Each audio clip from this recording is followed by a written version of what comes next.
I mentioned in our pre-appearance text that there's going to be some normal and then some silly. I love Yes. So let's start with some normal. We are at the point of the summer because we're about a month and a half from actually getting into the nitty-gritty of, they call it fall training camp, but it ain't fall when they start. So I thought, let's have a little fun with some hot seat coaches. Is there a coach on a hotter seat than Ryan Day of Ohio State? Yes. Ooh. But his seat's pretty warm. But that's real job pressure. And I know that you're an Eye on College Basketball podcast listener. Yeah. And a few years ago, Gary Parrish introduced that idea. And I think he was talking about John Calipari at Kentucky before Cal left to go to Arkansas, a result of not truly being on a hot seat in terms of the way we think about it, a risk to be fired, right? But facing so much job pressure from the fan base, from the administration, from the community at large, that it would be untenable to be able to live in your skin in Columbus, Ohio, if you lose to Michigan for a fourth season in a row. But I've never seen so much pressure for a head coach that has won as much as Ryan Day has. And the number of times that I used to argue for Jim Harbaugh and say in 2016, he entered the game with Ohio State. He wins that game. He probably wins the Big Ten. In 2018, he enters that game with Ohio State. He wins that game. He probably wins the Big Ten. Now it has gone to the other side where Ohio State was number 2 in the country when it walked into Ann Arbor. They lost by 6 points.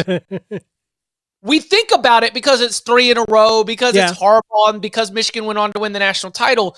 But these are razor-thin margins.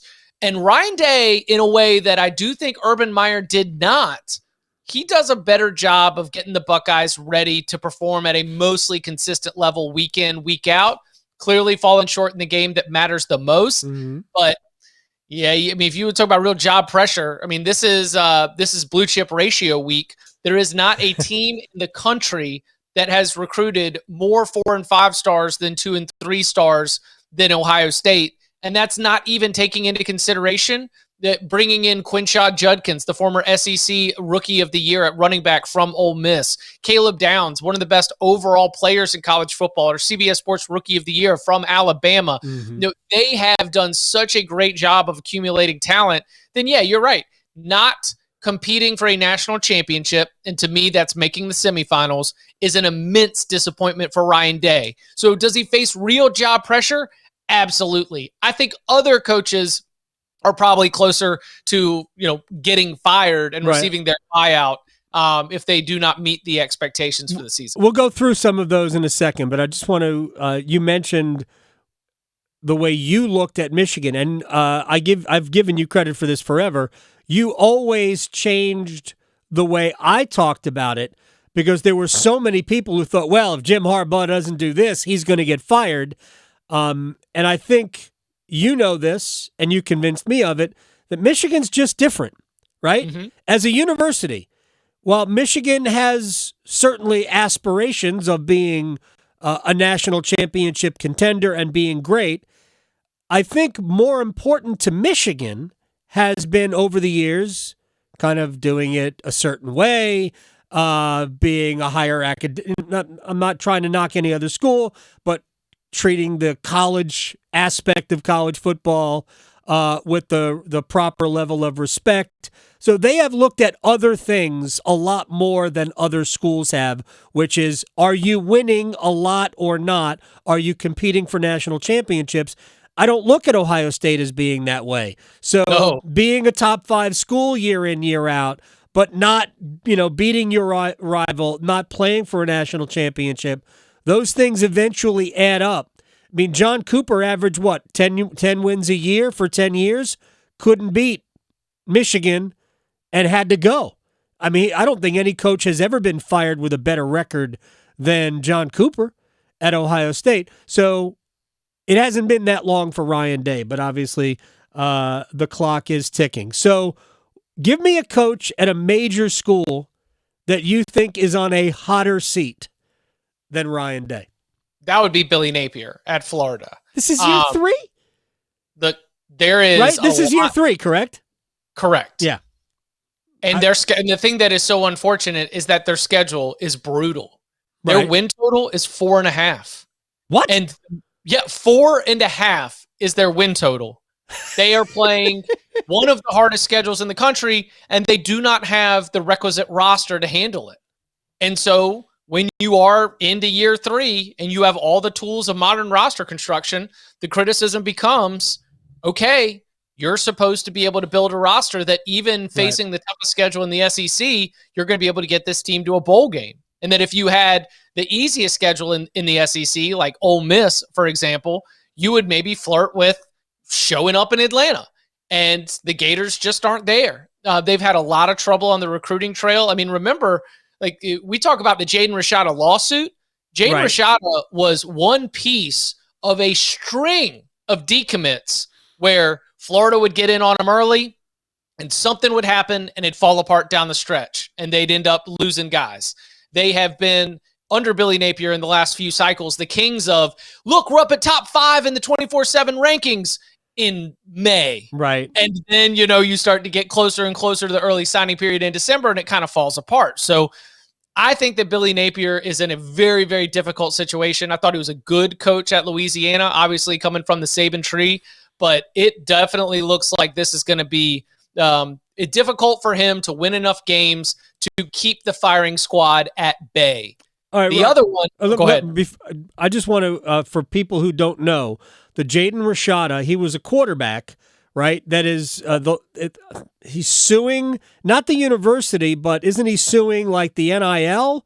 Or Billy Napier specifically. He's suing Billy Napier? He is suing Billy Napier. He is suing one booster figure and one other staffer who no longer works for the football program. There are 3 defendants in the lawsuit. Over an NIL deal that went bad, right?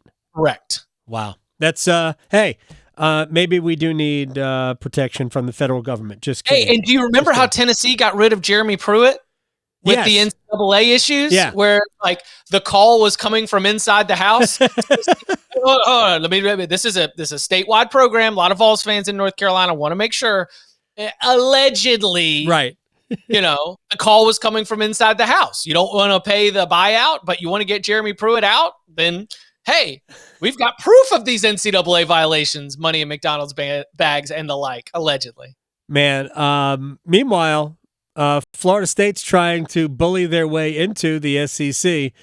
This is probably not a good time for Florida to be allowing Florida State into the league because, I mean, all things being equal, is Florida State a more popular school in the state of Florida, or is it Florida? I don't know if all things are equal. No, if all things were equal. If all things were equal, Florida State definitely has a claim. I don't know. It's an interesting one, right? It is an interesting one to consider. It is certainly one that is more of a head scratcher than almost any other. I guess the only other one that I would throw out there is Clemson or South Carolina. All right. Well, let me ask you about Mario Cristobal. What is his immediate future at Miami? How important is this year? We were talking about Miami and Florida State today on the Cover 3 podcast. Look at that. And that Miami's roster is better, and not one of us picked Miami to win that game. Miami's roster is more talented, right? And there is so much of a coaching advantage in our eyes for Florida State. Right.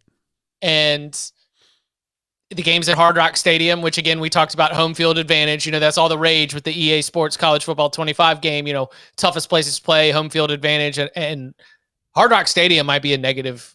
No question. You factor 3 points in for home field advantage, -1. Yeah. There might be more Florida State fans there. So much money has already been poured into this Mario Cristobal operation. I don't think that they can cut bait after this year.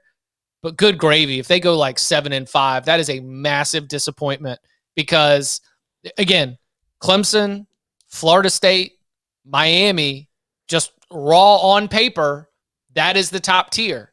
Right. And not one person who applies context is going to keep Miami in that top tier just because of the way we've seen that program and this staff and this regime in particular fall short time and time again. Now, let me ask you about two local schools or two local coaches. Let me start with Mike Houston, who, look, for a long time, Mike Houston was getting it done, right, at JMU. Yep. It hasn't really happened at East Carolina. I know there's been a lot of turnover. The quarterback has been a problem. The quarterback position has been a problem. How are they set up? How is he set up to kind of keep this thing going and buy himself another year or two? Well, he's got the anti-Billy Napier because ECU has objectively one of the easiest schedules in the entire daggum country. And I guess that's what happens after you go up to Ann Arbor and take a punt, that you take your punishment from Michigan. And right. Look, I think the ECU App State game, obviously I love that game. And that I think App State's the Sun Belt favorite. I think they're the best team in that conference. And that will be a very, very challenging game. There are some games on the ECU schedule that, in terms of, do I think ECU will win against the best teams in the American Athletic Conference? I don't. I think that you probably go 3 or 4 teams down. But then there's ECU right in the thick of that conference. They have an opportunity to stack wins in a way where it doesn't matter what there's no pictures on the scorecard. They can stack a lot of wins against teams that are worse than them and have the kind of final record that is going to, give you that strong bounce back. But no Power 5 opponents, a manageable draw in the American Athletic Conference. I still need to do my full digging on the personnel to get my final Chipalytics number on the Pirate. But those top level, surface level stats that I'm starting to pull together for all my different projects at this time of year is definitely spitting out ECU as having one of the most favorable schedules. So if you are, facing real job pressure or a hot seat, then at least you've got that, because Billy Napier wishes he had that, or Sam Pittman at Arkansas. Oh, man. He might have hired his replacement by bringing Bobby Petrino in as an offensive coordinator. That would be so funny. But remember a couple of years ago, Sam Pittman was winning games at Arkansas, and we were like, that's exactly what a school like Arkansas needs, man. A guy who just knows how to coach ball. And then last year they were atrocious. I think it was last year they were atrocious, and everybody's like, that's exactly who's got to get fired. It's so quickly how that happens. All right, let me get to one more coach. And I don't think there is a way on this earth that his seat is hot. But what is the immediate future? Immediate's probably not the right way of saying it. Give me the short-term future of Mack Brown. Oh, this is one of the great challenges of his, I don't even want to say entire coaching tenure, but certainly, if I go to the end of the Texas run, and the end of the Texas run was challenging, let's say everything post 2009, because after McCoy breaks his leg, that's kind of when the Longhorns start to lose their way. Right. That was still at the peak of their powers, 05, 09 teams. I think that the two things that Mack Brown is going to be challenged to do as a head coach, number one, is going to be able to maintain and generate a confidence within a locker room that, by his own admission, was a little bit fractured when the struggles hit last year. Mm-hmm. I remember him during weekly press availabilities talking about how some guys were mad because they weren't playing, or happy because they're winning, and he basically described there is not a unified vibe among the players late in the year last year, and there's not a lot of outside hype, and there's not a lot of outside buzz. So I think it is a great coaching challenge for the Hall of Famer to try to get everybody on the same page, and that includes his new defensive coordinator, Jeff Collins, who is used to working with Mississippi State and Florida athletes.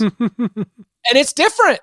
You cannot make the same play calls and have the same game plan. And I understand that after the last couple of years of Gene Chizik, this sit back, read and react, everybody's like, no, we got to go the other way on this. And I get that.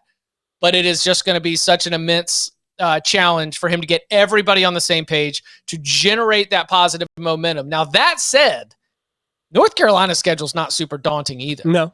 And the overall quality of the team, I'm expecting to take a step back, not just at the quarterback position, but a few other places as well.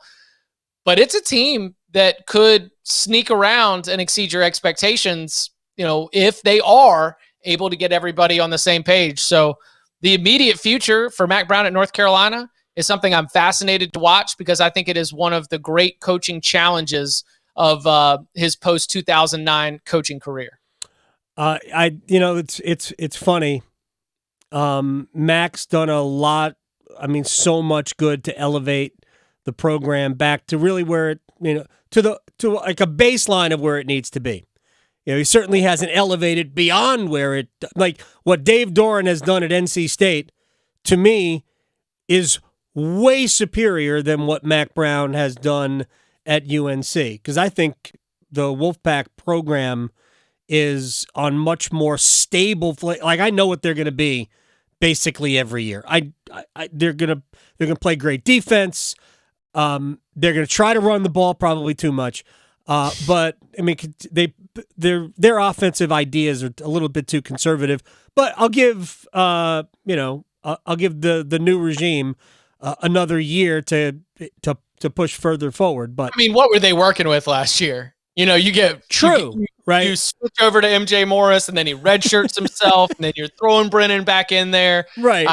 There's definitely a good bit of, and even the year before the fact that NC State has won some of these games seemingly playing left-handed, I think speaks to what you're talking about, which is the player development and the focus on the line of scrimmage. So tremendous. I love what Dave Doran has done there. All right. Now, I know you guys just talked about this, so I'm pulling it, although I haven't listened. Uniforms, right? You guys just did this on the Cover 3 podcast, correct? Correct. Who's got the best uniforms in college football? And these are specific. Oh, man. LSU, yellow. LSU Tigers with the helmet that has the little tiger and the LSU over top. Oh, I don't know if I'm familiar with that one. I'm just familiar with the LSU. It has a tiny tiger on the side of the helmet, and then the letters LSU over top of the tiger. Yellow, white, yellow for LSU, correct? Correct. That's the best version of the LSU uniform. I did not list that. My favorite in all of college football is Clemson's all orange. Thank goodness you didn't say purple. I'm out on the purples. I don't mind the purple. They never wear the purple for a big game, which they shouldn't. You should wear your best uniform for your big games. Well, what they've done is they've made me have to care about it, because they always wear the purples for military appreciation. All right? You can't disrespect the purple uniforms, because then they're like, hey, you're disrespecting the troops. So it's not camo. Look, that Dabo's got the camo on the side. Right, that's true. That's the one. I always like when the coaches get their alternate fit in mid-season and like it so much they just keep it going. Jerry Kill was the head coach at New Mexico State last year, and they did their military appreciation in like early October, and he just kept wearing the same gear from military appreciation the rest of the season. That is incredible. I like Texas I love Texas helmets, and I'm a big white helmet fan, by the way. Yeah. So I want people to like NC State. White NC State helmet for me, just with the S, although I dig Tuffy. Red and white. It's my favorite state look. But Texas's white, burnt orange, white, I think that's one of the cleanest looks in football.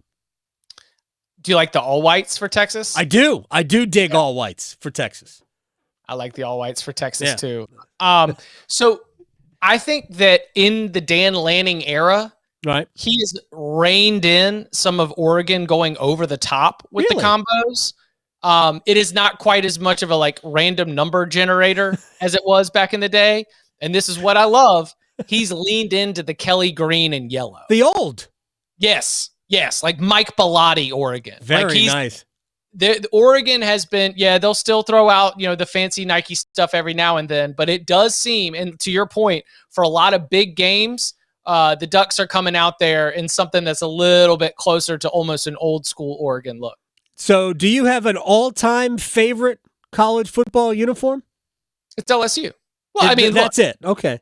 Mine's the traditional Southern Cal maroon, or whatever they're calling it, burgundy. I don't know, what do they call their dark color with the gold, the yellow pants. I was just a fan. I growing up a fan of watching that team play, and that's my favorite uniform. That to me says college football. Well, I am biased because as a Broughton High School graduate, any purple and gold is going to speak to my heart in a deep way. Totally understand that. And I like another Big Ten school. I love the traditional UCLA, Big Ten school with the gold helmet and the powder.